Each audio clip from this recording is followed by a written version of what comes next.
அனைவருக்கும் வணக்கம்.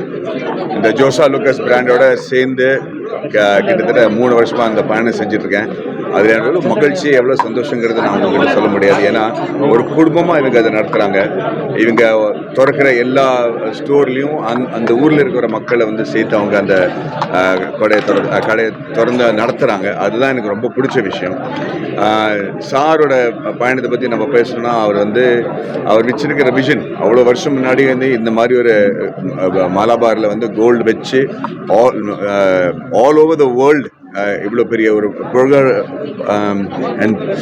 என்ன சொல்கிறது, பெருமையோட ஒரு கோல்டு அண்ட் ஜுவல்லரி பிஸ்னஸை திறக்க முடியுங்கிற ஒரு நம்பிக்கையை வச்சுருக்கிறது கிட்டத்தட்ட 80 வருஷம் ஆச்சு. 80 years ago அவர் அந்த விஷன் வச்சுருந்தார், விச் இஸ் அமேசிங். அண்ட் துபாயும் சரி, மிடில் ஈஸ்டும் சரி, எல்லா இடத்துலையும் அவர் போய் பயணம் பண்ணி இந்த இவ்வளோ பெரிய ஒரு சாம்ராஜ்யத்தை உருவாக்கியிருக்காருன்னா அது உண்மையிலேயே பாராட்டக்கூடிய விஷயம். கோயம்புத்தூரில் இது 2வது showroom for Jos Alukkas. I am congratulating John, Paul and Varghese, all of you all the very best, and I'm so proud and happy to be the brand ambassador. Thank you. Sir, Coimbatore வந்திருக்கீங்க, ஜிடி நாயுடு பற்றி.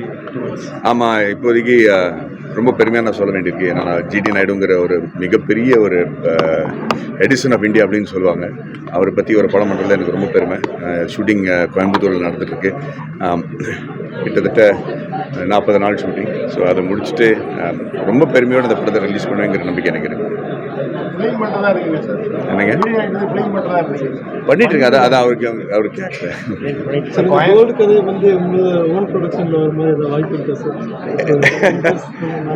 ஏன் அது பேசுகிறோம், நல்ல ஐடியாவாக இருக்குது. நீங்கள் சொன்ன idea நல்லா இருக்குது, அது ட்ரை பண்ணிடுவோம்.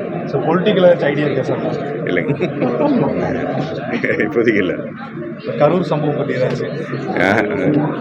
அப்புறம் அதுதான் இந்த பெரிய விஷயம். இன்னைக்கு பாவங்க இவ்வளோ காசு செலவழிச்சு இந்த விழா பண்ணியிருக்காங்க, அதை பற்றி நம்ம பேசணும். நன்றிங்க. Okay, thank you.